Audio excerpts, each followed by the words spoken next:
Hi, my name is Matt Scherer. I'm with PMA Practice Transitions, and I assist dentists in transitioning out of ownership and certainly help buyers buy practices in the state of Ohio and Western PA. I have my colleague, Adam Goldsmith, on with me, and he does the same thing down in Indiana and Northern Kentucky. And Adam, today's topic, starting a practice from scratch. What should I expect? Whew, tough one, right? Oh, yeah. I mean, there's a lot to expect. A very time and capital intensive endeavor, no doubt. Starting a practice from scratch means that you're going to have to invest, $250,000 in all the build out equipment, dental software, furniture, cabinetry, sundries. I mean, the list goes on and on and on. And that's just the fundamentals. Not to mention, you don't have a single patient to your name coming through the door just yet. So likely you're going to have to invest considerably in marketing the practice in order to generate new patients to your new operation. There's a lot of other things, and Matt, if you want to chime in on a few other things that come to mind. Yeah, the biggest thing is, I would not go into this endeavor alone. There are experts out there that help with startups and kind of guide you through, which equipment company I should use. Have you ever hired an employee? So how does that happen? How do I do that? Things of that nature. And as Adam stated, all in, when the project is done and you're ready to open your doors, you're probably saddled with about $500,000 to maybe $550,000 in debt, because that's what it takes in today's world to really start a practice from scratch. Unless you buy used equipment and things like that, you can certainly do it cheaper. But the average loan is somewhere in that $450 to $550 range to start, and then you've got to get a marketing plan together. You've got to hire the staff. What I see a lot of times is, you want to hire a hygienist right away and you have no income coming in. So when you start the practice, you're probably going to have to do the hygiene for a while until you can get up and going.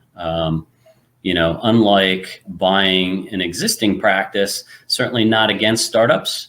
There's some benefits to doing a startup versus buying a practice, but obviously, the biggest negative to starting a practice is, there's no income.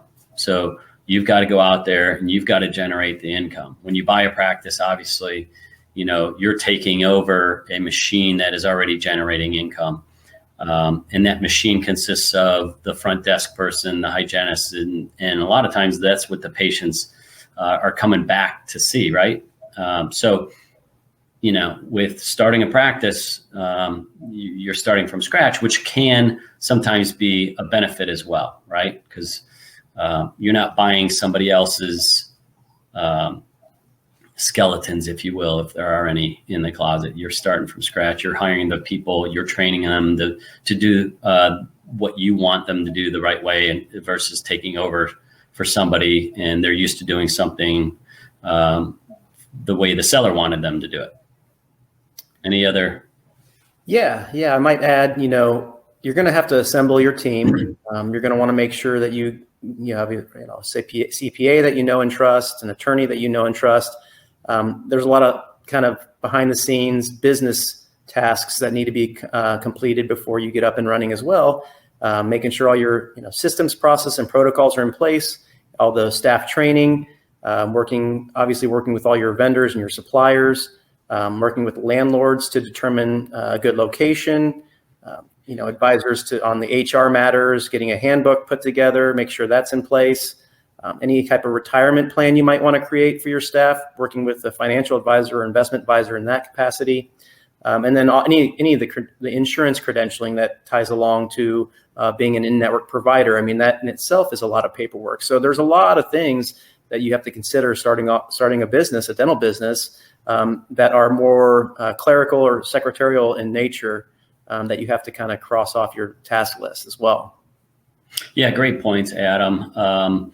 Certainly, starting a business from scratch, a dental practice from scratch, is definitely going to be probably a little bit more challenging than purchasing one that has been running, for the last or open for the last 30 years. So, great points. And if you like the topic, please give us a thumbs up, share it with your colleagues.